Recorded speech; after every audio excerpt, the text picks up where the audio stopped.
When you look at this, what do you see? A fancy looking rectangle? A blunt object, perfect for throwing at that one guy you hate?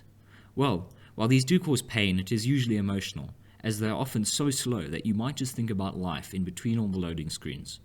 This is the hard drive, and all you'll need to know about it. When Johnny comes marching home again, hurrah, hurrah, we'll give him a hearty welcome then, hurrah, hurrah. Let's start by answering the question, what makes a hard drive hard?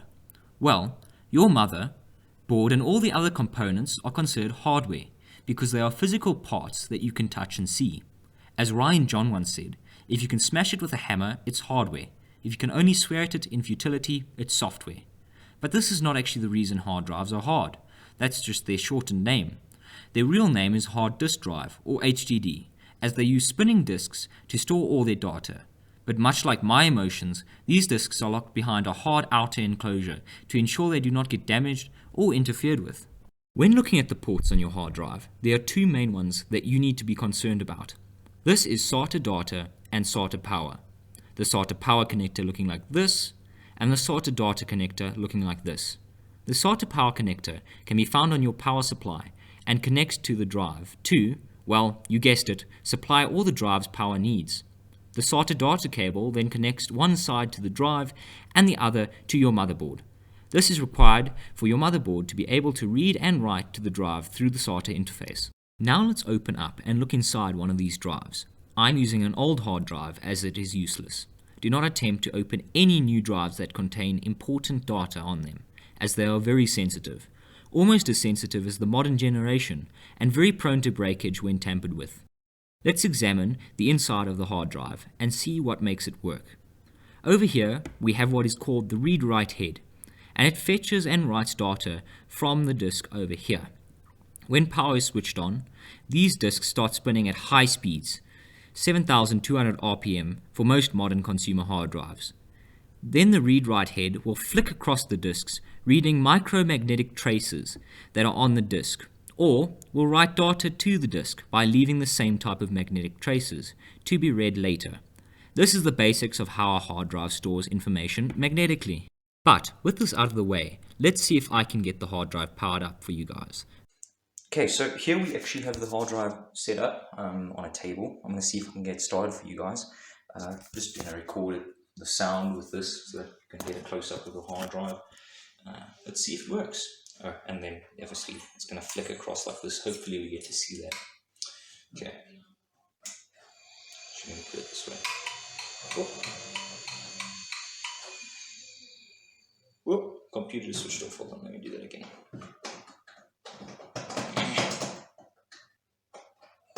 There we go. Looks like that is stuck. Yeah, it's going back to the start, but it's just ticking. That sucks. I can't show you the actual flicking, but at least you can see the disk spinning, which is nice. Anyway, that's how a hard drive starts up. Now, though this is all you need to know about a hard drive, it is not all there is to know. So if you are interested and want a more in-depth explanation as to how hard drives read and write information magnetically, I will leave a link to a very good video in the description by TED that I urge you to watch.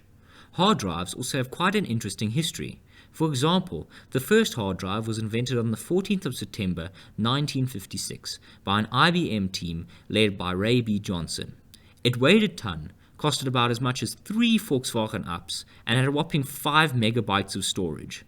For reference, that's enough to store Cardi B's Wireless Access Point song at a bitrate of 128 kilobytes per second. Now for today's standards, your average microwave has about 40 times that as RAM alone, but back then this was a huge deal. Now, installing a hard drive in your computer.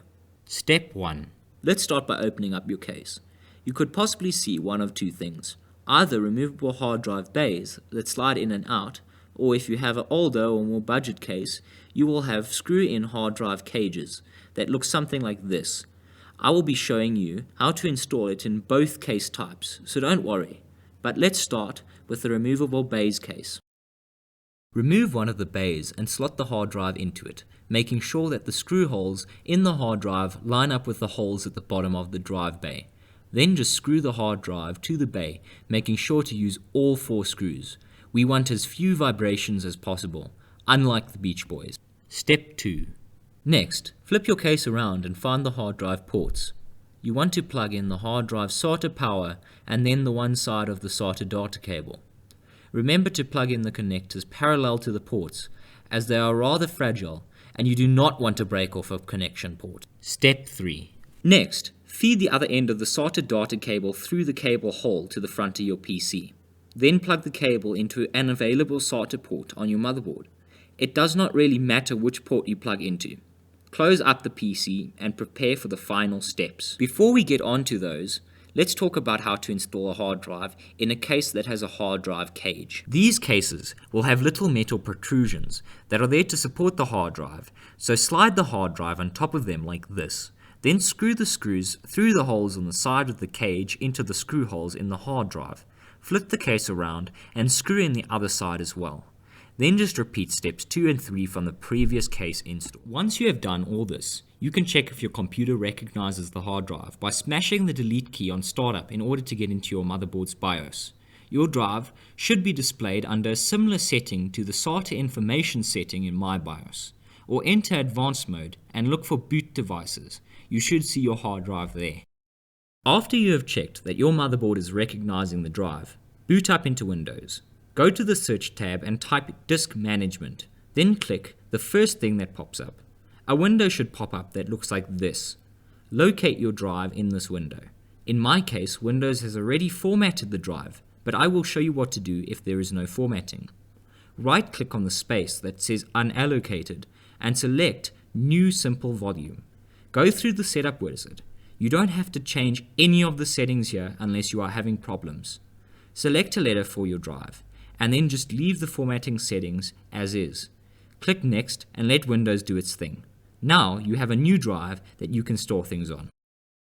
And with that, well, we come to the end of the video. I mean, I hope you guys learnt as much as I did making this video. It certainly was quite an experience, and I hope to see you again next time. Goodbye.